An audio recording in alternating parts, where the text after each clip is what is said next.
Hello students, welcome back to the biology class. So in the last class we continued the 13th chapter, the organisms and populations, and we discussed about the another type of an abiotic factor, that is the soil.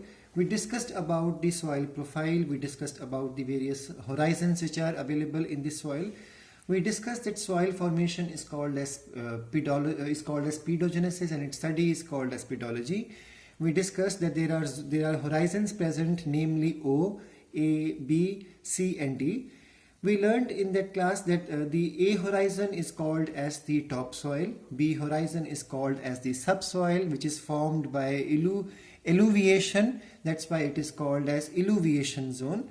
It receives its inorganic content from the A zone, so A zone undergoes eluviation, and B zone receives the content, so it is called as the eluviation zone. We also learned that the C zone is the one in which the water table is present and there is no microbial activities or biological activities in this zone, and D zone is the unbroken, unwithered parent rock. We learned in the last class that the true soil is the A horizon plus the B horizon, and it is also called as solum.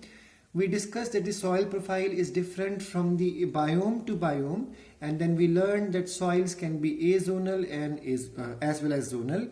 The zonal soil is supposed to have these various zones, and if the zones are absent, it is called as the azonal zone, azonal soil. We also learned that Indian soils are of various types, such as red soil, black soil, alluvial soil, and the terai soil. After that, we discussed the soil composition. We learned that a normal healthy soil is supposed to carry mineral matter up to 40%, then organic matter up to 10%, and or variable number of microorganisms as well as macroorganisms would be there, followed by 25% each of moisture as well as air, which is called as the soil water and soil air. Mineral matter is basically the particles of the soil which carries the minerals into it. So these particles are of types like gravel.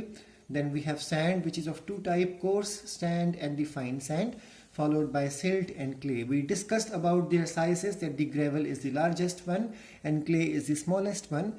And because the sand is the sterile portion which is able to hold air but is not able to hold the water, so there it has the poorest water holding capacity and has a great amount of percolation degree. So it holds the air but does not hold the capillary water. We also learned that clay is the fertile one which carries the good amount of capillary action. So capillary pores are there which holds the water.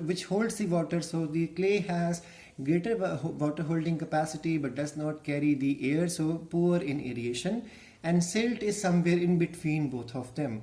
We learned in the last class that the soil texture according to the physical structure is supposed to be dependent on the size of the particles and the percentages of the particles. So there are three types of soils basically: sandy soil, clay soil and loamy soil. And the best soil is the loam soil because it is able to provide both the aeration as well as water holding capacity, and because it is quite loose in its texture, so the root is able to penetrate easily into it. So sand is also able to be penetrated, but it has poor water holding capacity. In the clay, percolation is poor and particles are very close, so root find it tough to penetrate it, but it has higher degree of water holding capacity.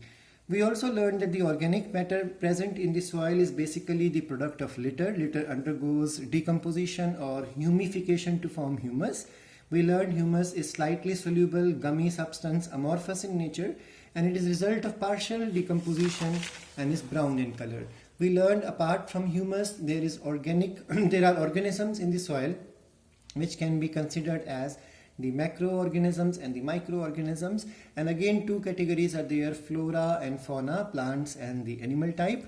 And they have many role in the soil or in the soil ecosystem, like mineralization, which is a step of decomposition; nitrogen fixation to control the nitrogen fertility of the soil; humification, again a step of decomposition. And these organisms also increase the soil's porosity, fertility and mixing. And some of them are disease causing also, and some of them are parasitic in nature.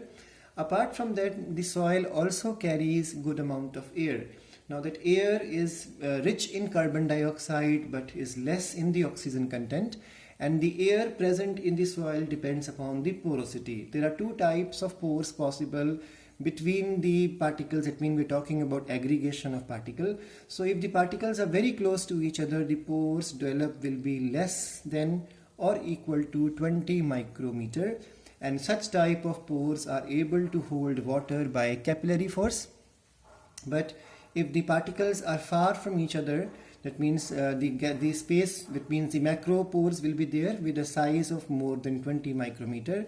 Such pores are not able to hold water, so they lose water by percolation, but it is able to hold air. Now different soils has different degree of porosity, we learned in the last class, and in the same manner soil moisture is also there.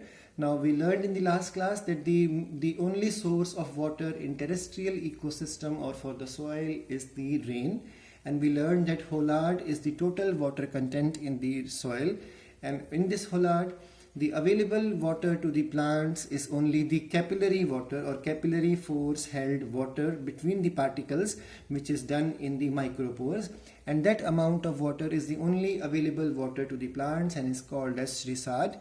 And the rest of the water is called as ichard, which is not available to the plants, and it includes the water vapors. The combined form in the chemical manner and then are attached on the surface of the soil particle, that is hygroscopic. These water forms are not available to the plants, and we learned that field capacity is the maximum water the soil is able to hold once its gravitational flow is stopped.